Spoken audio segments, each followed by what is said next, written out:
بسم اللہ الرحمن الرحیم۔ السلام علیکم۔ آج کی یہ حدیث شادی شدہ افراد کے لیے ہے جو اپنی بیویوں کے ساتھ حالت حیض میں جماع کرتے ہیں۔ آج میں آپ لوگوں کو حالت حیض کے بارے میں بتاؤں گا کہ اس کے نقصانات کتنے ہیں اور اس میں گناہ کتنا ہے۔ اگر چینل پر نئے ہو اور سبسکرائب نہیں کیا تو برائے مہربانی چینل کو سبسکرائب کریں۔ حالت حیض و نفاس میں جماع کی ممانعات۔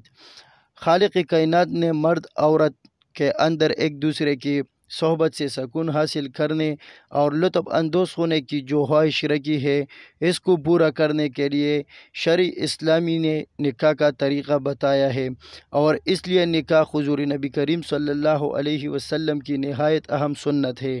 اس کے ذریعے انسان زنا جیسے مذموم گناہ سے بچتا ہے۔ یہی وجہ ہے کہ نکاح کو نصف الایمان بھی کہا گیا ہے۔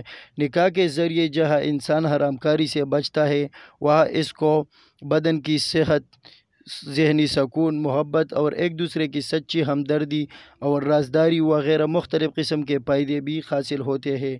نکاح رخصتی کے بعد جب مرد عورت تنہائی میں یکجا ہوتے ہیں تو مرد کے اندر بالعموم مباشرت کا جذبہ بڑی شدت کے ساتھ ابھرتا ہے، اور اس وقت بعض مرد بڑی بے صبری کے ساتھ عورت پر ٹوٹ پڑتے ہیں۔ بسا اوقات بیوی بحالت حیض ہوتی ہے تو اس درندگی سے بہت تکلیف ہوتی ہے اور وہ منع بھی کرتی ہے، مگر احکام الہی کی ناواقفیت اور اس کے نقصانات کا علم نہ ہونے کے باعث عورت کے انکار کا لحاظ نہ کرتے ہوئے صحبت کر لیتے ہیں، جب قرآن عظیم نے صاف الفاظ میں حالت حیض میں صحبت کرنے سے روکا ہے اور حرام قرار دیا ہے۔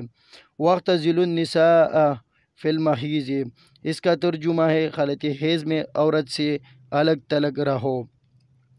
قرآن حکیم کے اس حکم کے بارے میں جدید علم طب نے اس بات کا انکشاف کیا ہے کہ حیض سے خارج شدہ خون میں ایک قسم کا زہریلا مادہ ہوتا ہے جو اگر جسم کے اندر رہ جائے تو صحت کے لیے مضر ہوتا ہے۔ اس طرح حالت حیض میں جماع سے اجتناب کرنے کے راز سے پردہ ہٹایا دیا ہے۔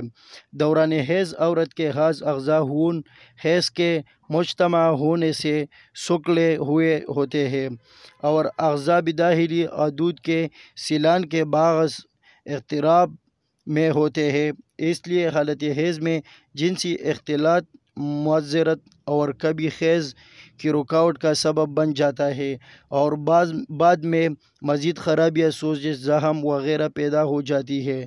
اور موجودہ زمانے میں ایڈز نام کی انتہائی خطرناک بیماری جو معرض وجود میں آئی ہے، وہ بھی اس قسم کی بدعنوانیوں کا نتیجہ ہے۔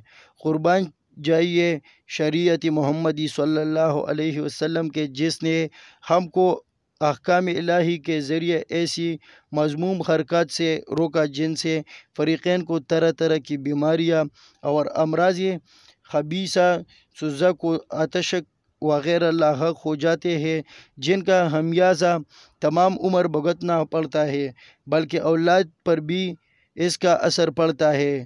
اولاد مجذوم یعنی کوڑی ہو جاتی ہے۔ بعض نخواہ نے اس حکم کی خلاف ورزی پر حدیث کے مطابق کفارہ بھی رکھا ہے کہ جس شخص سے غلبہ شہوت کی بنا پر حالت حیض میں جماع کا گناہ سرزد ہو جائے تو اسے 1 دینار یا نصف دینار بطور کفارہ صدقہ کرنا چاہیے۔ حضرت امام ابو حنیفہ و امام مالک اور امام شافعی رحمۃ اللہ علیہ کے نزدیک کفارہ ادا کرنا واجب نہیں، البتہ استغفار واجب ہے، اور امام احمد رحمۃ اللہ علیہ کا قول ہے کہ کفارہ ادا کرے، اگر 1 دینار ادا نہ کر سکے تو نصف دینار ادا کرے۔ اللہ ہم سب کو اس پر عمل عطا فرمائے، اور جتنا بھی ہو سکے اس کو شیئر کرے کیونکہ اس صدقہ جاریہ ہے۔ دیکھنے کے لیے بہت شکریہ۔ اپنے بھائی کو دے اجازت۔ اللہ حافظ۔